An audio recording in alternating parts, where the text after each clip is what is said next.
Assalamualaikum warahmatullahi wabarakatuh. Alhamdulillah rabbil alamin wassalatu wassalamu ala asrofil anbiya'i wal mursalin wa ala alihi wa ashabihi rasulillahi ajma'in. Salawat dan salam tak lupa dan tak bosannya kita hadiahkan kepada junjungan Nabi besar kita, yakni Nabi besar Muhammad sallallahu alaihi wasallam, yang berlafazkan Allahumma sholli ala Sayyidina Muhammad wa ala ali Sayyidina Muhammad. Baiklah, sebelum itu saya akan memperkenalkan kami dari kelompok 1, program studi pendidikan guru Madrasah Ibtidaiyah di Sekolah Tinggi Agama Islam Al-Kifayah Riau. Di sini saya mewakili teman-teman saya, yaitu anggota saya yaitu Rani Afid, Windy Safitri, dan Hairunisa.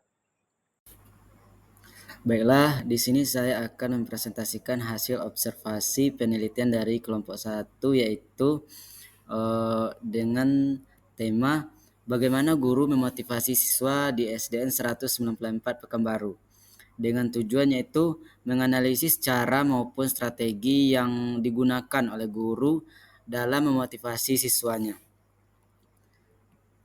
Pertanyaan yang kami ajukan pertama yaitu bagaimana cara ibu memotivasi siswa selama proses pembelajaran agar mereka mau belajar. Menurut narasumber yaitu Ibu Siska Afzeni, menurut beliau cara memotivasinya seperti yang ada pada modul pembelajaran, yaitu dengan berbagai cara. Yang pertama dengan membuat suasana kelas yang menyenangkan, penuh motivasi, menanyakan kabarnya, menanyakan gimana perasaannya, melakukan relaksasi dan sebelum belajar dengan mendengarkan musik atau sejenisnya belajar.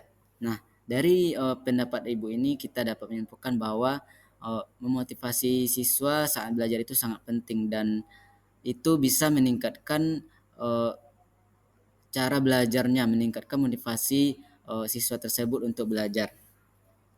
Baiklah, kita lanjutkan ke pertanyaan selanjutnya, yaitu apakah metode atau pendekatan khusus yang digunakan untuk mendorong siswa untuk lebih aktif?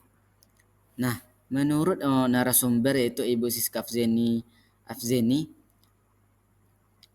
menurut beliau beda pembelajaran, beda metode yang dipakai. Itulah mengapa pentingnya modul pembelajaran di sana. Sudah ditetapkan modul pembelajaran apa yang kita pakai sehingga terjadilah proses pembelajaran yang diinginkan, bisa fokus dan masuk pada pikiran anak-anak.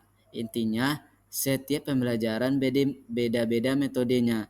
Jadi setiap menyampaikan pembelajaran, baik itu pembelajaran IPA, MTK atau pembelajaran lainnya, itu beda-beda metode dalam menyampaikan materinya.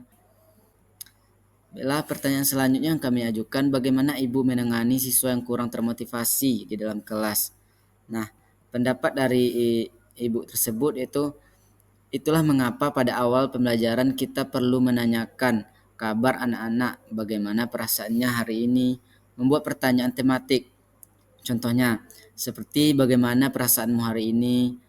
Nah, dibandingkan dengan temanya lain, sepertinya kamu ada beban pikiran nih, nampaknya. Nah, pertanyaan tersebut itu pertanyaan pemantik yang kita gunakan kepada anak. Dengan begitu, anak-anak akan mudah bercerita apa yang dia rasakan, seperti saya sedih bu, atau saya lagi kesal gitu. Kalau dari awal anak ini ada masalah, kita mencari solusi dan fokus lagi pada pembelajaran kita berikan. Nah, itu gunanya kita sebelum pembelajaran itu kita tanyakan dulu bagaimana kabar anak-anak kita di kelas, bagaimana situasi kelas, barulah kita akan menyampaikan pembelajaran yang akan kita sampaikan nantinya. Baiklah, kita lanjutkan pertanyaan selanjutnya, yaitu menurut ibu seberapa penting pemberian reward atau hadiah untuk memotivasi siswa? Nah, menurut Ibu Siska Afzeni tersebut sangat penting. Hadiah bukan hanya bentuk objek, tapi juga seperti pujian, seperti tepuk tangan, dan memberikan sesuatu hadiah atas prestasi yang mereka dapatkan. apalagi untuk anak perempuan, karena anak perempuan atau siswa perempuan itu lebih suka dengan pujian. Jadi pemberian reward itu sangat penting, karena dengan pemberian reward bisa memotivasi siswa lainnya untuk lebih giat lagi belajarnya dan bisa mendapatkan reward yang kita berikan. Jadi itu sangat-sangat uh, sangat mendukung dan sangat memotivasi siswa untuk lebih uh, giat belajarnya. Baiklah, kita masuk ke pertanyaan selanjutnya. Nah, bagaimana Ibu mengatasi rasa frustasi siswa saat mereka memperoleh kegagalan? Menurut beliau atau Ibu Siska Fzeni tersebut, beda anak beda kemampuan. Ada yang gaya memperoleh pembelajarannya dengan mendengarkan atau melihat, ada yang audio visual juga dan sebagainya. Disitulah kita sebagai seorang guru harus memperhatikan anak ini lebih cepat menangkap pembelajaran dengan melihat, mendengarkan atau praktek dan lainnya. Nah, dari pendapat Ibu Siska Fzeni ini dapat kita ambil kesimpulan bahwa beda anak beda cara bagaimana mereka memperoleh atau menangkap pembelajaran yang kita berikan. Bisa jadi mereka mencerna pembelajaran atau menangkap pelajaran, ada yang anaknya audio visual atau ada yang audio atau mendengarkan, ada yang melalui video, dan ada juga yang melalui audio visual. Nah, baiklah kita lanjut ke pertanyaan selanjutnya. Bagaimana Ibu menggunakan teknologi dalam memotivasi siswa dalam melakukan pembelajaran? Nah, menurut Ibu Siska Fzeni tersebut, menurutnya ya biasanya Ibu itu menggunakan teknologi seperti melihat video atau mendengarkan video. Tapi itu pun kalau sekolah memfasilitasi. Baiklah kita lanjut ke pertanyaan selanjutnya. Bagaimana Ibu menggunakan teknologi dalam memotivasi siswa dalam melakukan pembelajaran? Nah, menurut Ibu Siska Fzeni tersebut, menurutnya ya biasanya Ibu itu menggunakan teknologi seperti melihat video atau mendengarkan video. Tapi itu pun kalau sekolah memfasilitasinya.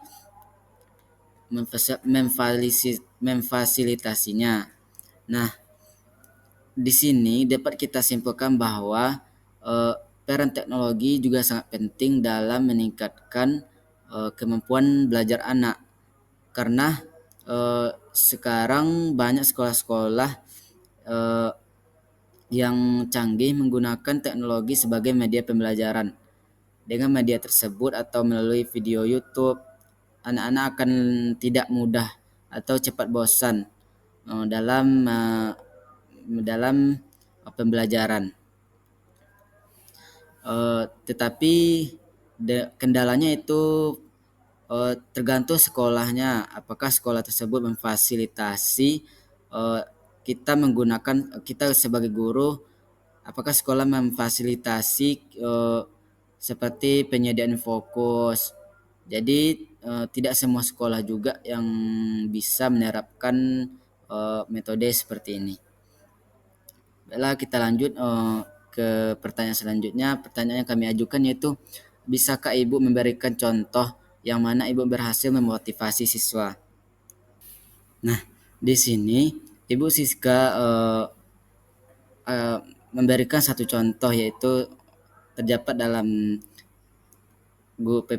PPT di sini. Guru terus di sini Ibu Siska menjelaskan satu keberhasilannya dalam memotivasi siswa. Itu ucapan beliau, guru terus belajar memotivasi siswa, tetapi di sini Ibu pernah menjadi wali kelas di kelas 5, yaitu siswanya istimewa karena banyak dari guru sebelumnya yang katanya sangat jauh berubah ke arah yang lebih baik. Itu juga diterapkan oleh guru-guru lain, ujar Ibu Siska. Nah, di sini kita dapat menyimpulkan bahwa Ibu Siska telah berhasil memotivasi atau merubah karakter siswanya dari siswa sebelumnya yang susah dalam pembelajaran atau kurang baik tingkah lakunya, setelah mereka naik ke kelas 5 yang wali kelasnya Ibu Siska, mereka berubah karena Ibu Siska memberikan motivasi kepada siswanya. Dengan begitu, siswa-siswa tersebut berubah menjadi ke arah yang lebih baik. Itu Ibu Siska mendapat kabar dari guru-guru lain yang mengajar di kelas tersebut. Nah, kita lanjutkan ke pertanyaan selanjutnya. Apa langkah-langkah yang Ibu lakukan dalam memahami minat dan bakat siswa dalam proses belajar? Nah, di sini berbeda dari narasumber sebelumnya. Di sini kami mewawancarai Ibu Zulfi Helmi, yaitu salah satu guru di SD 194 Pekanbaru juga. Nah, menurut Ibu tersebut, memahami minat dan bakat peserta didik bisa kita amati saat proses pembelajaran. Jadi dia nampak mana yang hobinya menggambar atau menyanyi, atau mana yang arah yang disukai, atau ahli dalam bidang apa mereka. Nah, di sini kita dapat menyimpulkan bahwa kita dalam memahami minat dan bakat siswa kita tersebut pada saat proses pembelajaran kita akan melihat atau kita bisa juga menanyakan apa hobi dari siswa kita tersebut. Kita dapat memperhatikan di dalam kelas, kehidupan di dalam kelas, atau kegiatan apa yang mereka lakukan, apa hobi yang mereka sukai. Jadi di situ kita dapat mengarahkan kemana mereka akan diarahkan seperti kegiatan ekstrakurikuler, apakah mereka ada yang hobi menggambar atau menyanyi, dan kita bisa memperhatikan minat dan bakat anak tersebut dalam proses pembelajaran. Baiklah, kita akan lanjut ke pertanyaan selanjutnya. Pertanyaan yang kami ajukan yaitu bagaimana Ibu dapat melibatkan orang tua dalam memotivasi anak. Nah, menurut Ibu Zulfi Helmi tersebut, menurut beliau misalnya dengan memberi tugas atau PR dan mewajibkan tugasnya disertakan tanda tangan orang tua agar orang tua bisa mengetahui bagaimana anaknya dalam belajar. Selain itu, juga membuat paguyuban kerjasama antara orang tua, menata kelas, gimana supaya anak nyaman di kelas dan fokus. Sekarang kami juga sudah menggunakan teknologi seperti video, pembelajaran, game online, dan berbagainya yang bisa memotivasi siswa. Nah, dari pendapat Ibu tersebut, peran orang tua itu sangat penting. Jadi kita bisa menggunakan beberapa metode seperti pendapat Ibu Zulfi Helmi tersebut, yaitu memberikan PR kepada anak, tetapi kita menugaskan harus ditandatangani orang tua. Jadi di dalam PR tersebut atau di bawah PR tersebut ada tantangan orang tuanya. Jadi dengan begitu orang tua akan mengetahui bagaimana tingkat belajar anaknya. Nah, berdasarkan informasi juga yang kami dapatkan dari sekolah 194 Pekanbaru tersebut, mereka membuat paguyuban dengan orang tua, yaitu dengan melakukan gotong royong bersama. Seperti pada awal masuk sekolah, mereka melakukan gotong royong bersama, di mana orang tua ikut serta dalam membersihkan sekolah atau menghias kelas, dan bekerja sama dalam meningkatkan karakter anak tersebut. Baiklah, untuk pertanyaan terakhir yaitu apa saja sumber daya yang Ibu gunakan untuk memotivasi anak. Nah, adapun jawaban dari Ibu Zulfi Helmi tersebut yaitu zaman maju sekarang kami sudah menggunakan teknologi seperti video pembelajaran, game online, dan berbagainya yang bisa memotivasi siswa. Nah, Di sini kita dapat mengambil kesimpulan bahwa pada zaman sekarang ini dengan teknologi yang semakin canggih, banyak sekolah-sekolah yang menggunakan berbagai macam teknologi dalam penyampaian pelajaran, uh, sehingga siswa lebih mudah memahami pembelajaran yang disampaikan dan tidak mudah bosan dan dapat motivasi siswa untuk lebih giat dalam pembelajaran. Sekianlah presentasi dari saya yang mewakili dari kelompok 1. Di sini kita dapat mengambil suatu kesimpulan bahwa memotivasi siswa itu sangat penting karena dengan motivasi dapat mendukung keinginan siswa untuk menjadi lebih rajin belajar dan meningkatkan karakternya. Untuk itu sebagai guru tentu sangat wajib atau bisa dibilang wajib untuk memberikan motivasi atau dukungan positif kepada siswanya. Apa itu seperti pemberian reward, hadiah atau ucapan. Nah, itulah pembelajaran atau presentasi yang dapat saya sampaikan. Apabila ada kata salah saya mohon maaf. Wabillahi taufiq wal hidayah.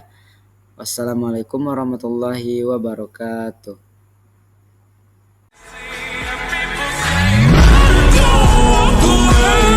She's sweet but a psycho.